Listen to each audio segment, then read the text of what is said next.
this is Aslyn. If you want to keep us in the algorithm, make sure you like, comment, and subscribe. Make sure you also share too.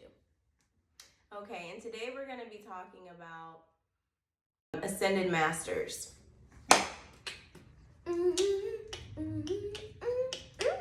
And what are, in your mind, what is an Ascended Master? Well, I would say there are people who not only know a lot of things, spiritual things, but they also teach spiritual things as well. So they're like a teacher too. And they also want others to be just like them. Right. And the purpose of an Ascended Master would be to help all of humanity. Yeah. Right? Okay, so we're going to get into that. We're going to talk a little bit about indigo children. We're going to talk a little bit about just spirituality as a whole. Oh, and don't take this title as what it seems to be, because it's just a title. It's just a label. Just a label. That's it. So don't read into it too much, because if you go and do any research on Ascended Masters, you'll find out better in depth what it is. But I don't want you to take this video and apply it to that exact meaning, because again, it's just a label and we're just generalizing it so that you can better understand the philosophy behind why we're talking about it. Yeah. I'd like to first just kind of start off by talking about how this journey started for me and for Pierce. I think the first insight I had, as far as, other than him just being born and just being very different and very special, very kind-hearted, always giving and wanting to be the peacemaker, I always knew he played that role, but I didn't really know how it would play out in life. So we live in Florida, and I one day took a trip to the beach, just myself, and as I was meditating there at the beach, I didn't really realize that I was even meditating, because at that time I didn't meditate, but just being, underneath the sun and having my eyes closed, I began to see visions, and the visions were of certain ways to help heal humanity. I saw an outline of a figure, and the figure was just black, and like a white outline. Well, actually, it was like, as if it was like in front of the sun. So it was a black figure with like a sun kind of outline. Oh. Yeah, it looked like that. Basically, the divine was telling me, in order to get rid of anxiety, certain stresses, a lot of things that are manifest in the earth, we would be teaching how to get rid of those things through giving it to the Holy Spirit, which is just the spirit that lives within you, and then that spirit getting rid of it through all different orifices of your body, through your mouth, your nose, your ears, anywhere that is breathable and that can flow. So I had that revelation first. The spirit was telling me, you must study chemistry and biology, because if you don't, he will far outgrow you. So immediately I thought, okay, sure. What does that mean? And then we moved from the place we were living and to a different location, a different town. And I began to garden, and I did look up some things about chemistry and biology, but I couldn't even fathom what that meant at the time. I just thought it meant, I'm going to be a good gardener, something. I didn't really understand how everything played out. And my garden was growing well. So I was like, yeah, I got chemistry, I got biology, but man, was it a journey? It was so much more. When I had that vision, I also knew that you would be leading it. Like it was like some sort of, it's as if it was a church or an organization that you would lead, but not a church of the normal day church. It would be a different philosophy.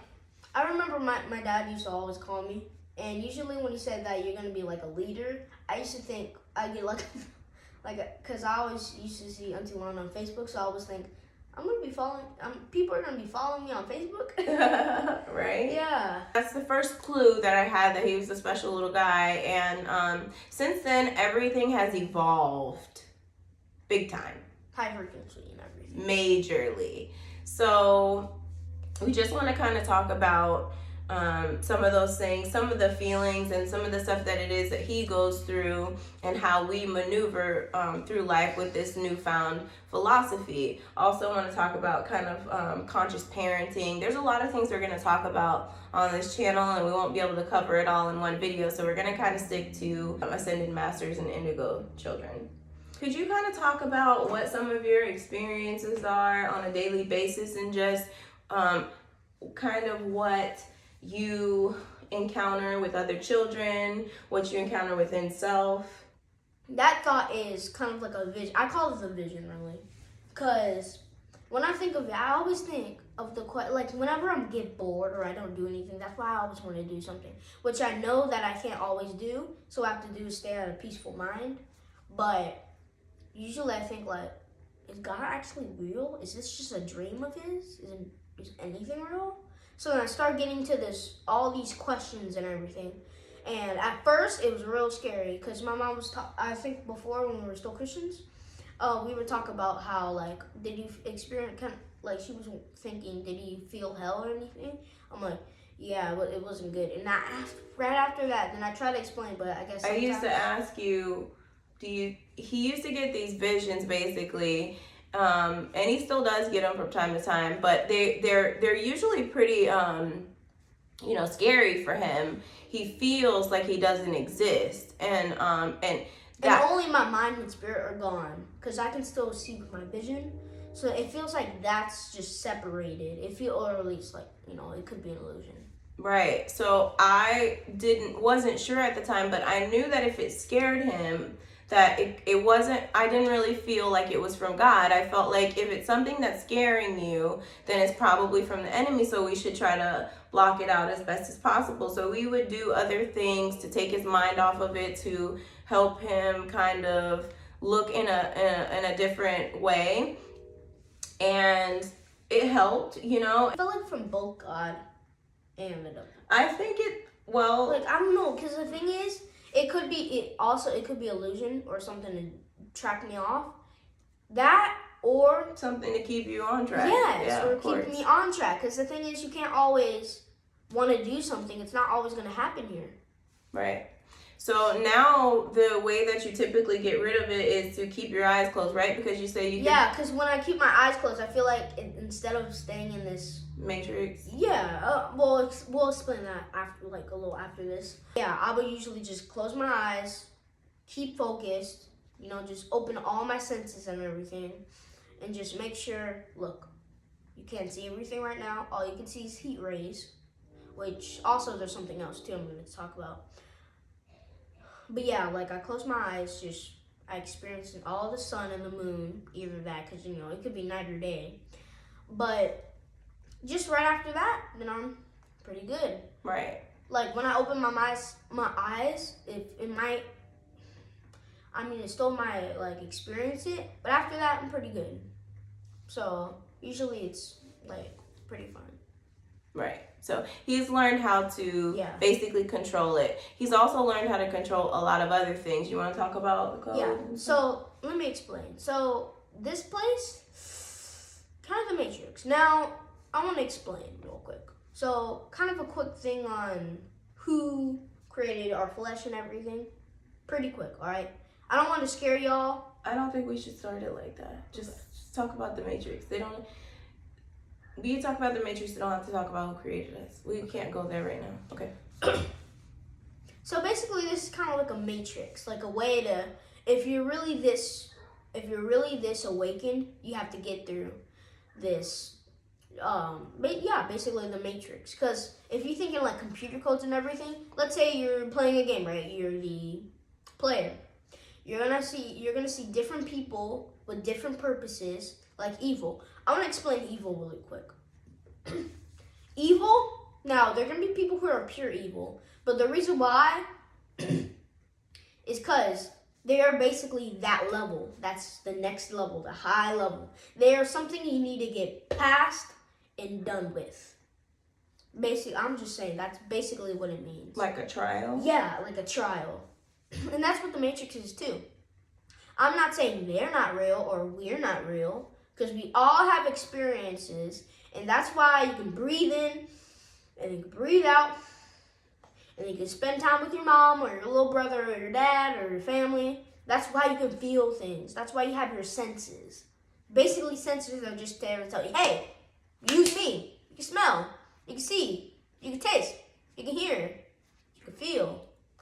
But that's the extent of your realness. Like, yes, that's the reality. But you yourself are a spiritual being. Mm-hmm. You yourself are an avatar. You yourself are plugged in. And so because when we typically talk about simulations, I think it scares people, because when we say you're living in a simulation, people will then say, well, what's the point in life? Yeah, what's the point? You know, there's many points. It's about how you work your spirit. That's how you can feel things, and why that's evil and good, right? Or positive and negative. Because evil and good, you can't exactly explain it. That's only when you get out of the system, because then you have a bigger mind.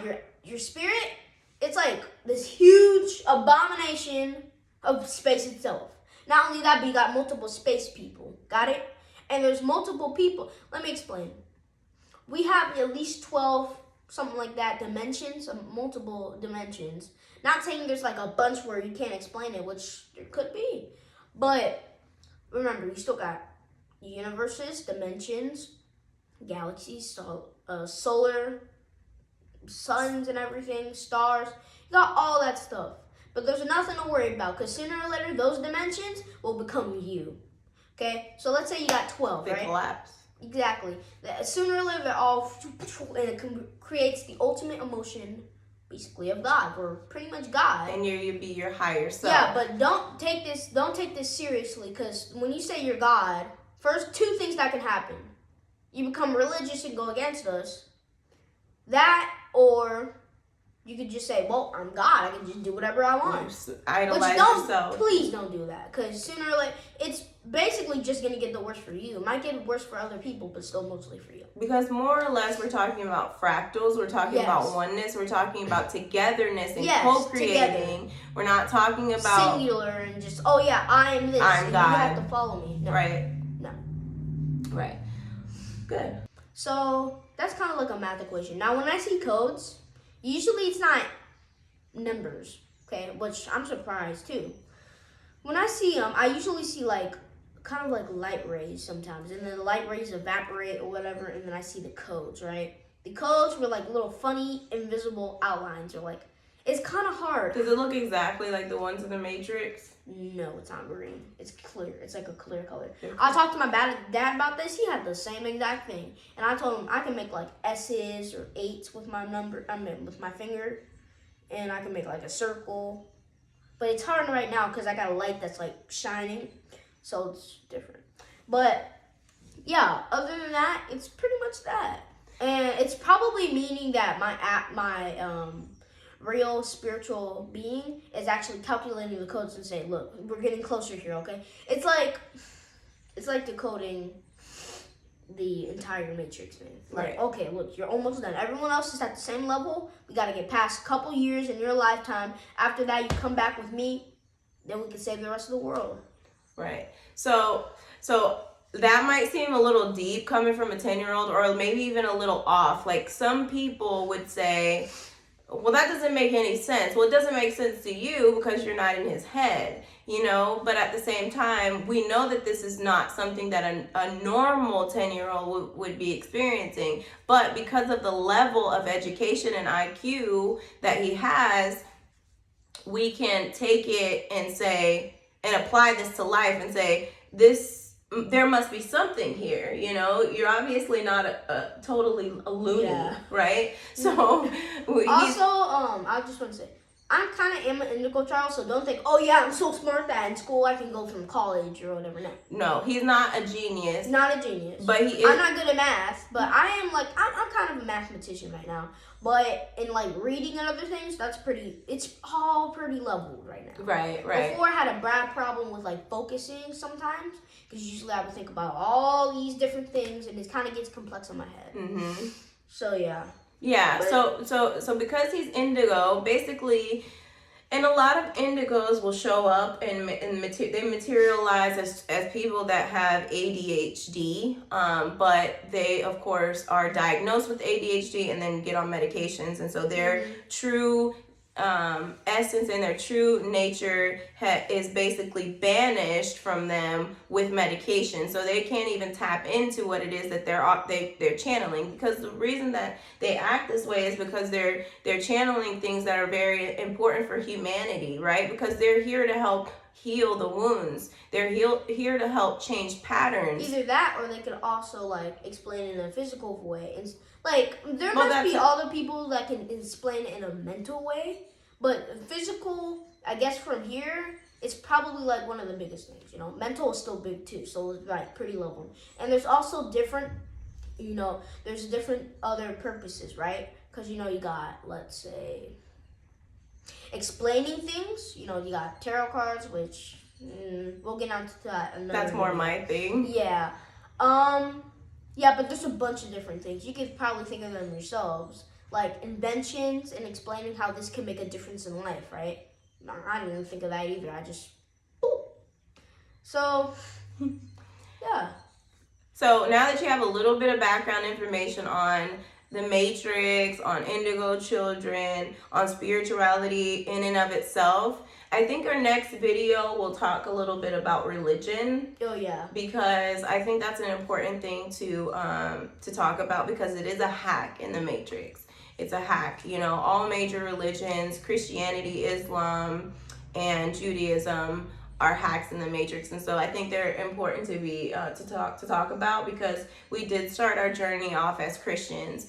We no longer identify, I think, as Christians. We are pretty much comfortable. It took a while, because it's an unindoctrination process, but it took a while for us to grow enough to start to be able to tell people that we don't identify as Christian anymore. And there's a reason behind that. Do we identify with Christ? Absolutely. Yes. We can't get away from that, and never will and never want to. But as far as being Christian, no. So I hope this gave you a little bit of background information as to what types of things we're going to be bringing forward. We're going to talk a lot about parenting, because parenting is the most important thing. Because now kids, they stuck on their phones and everything. Parenting, you got to say, look, let's meditate. I don't care if you cry about this. You got to get it done.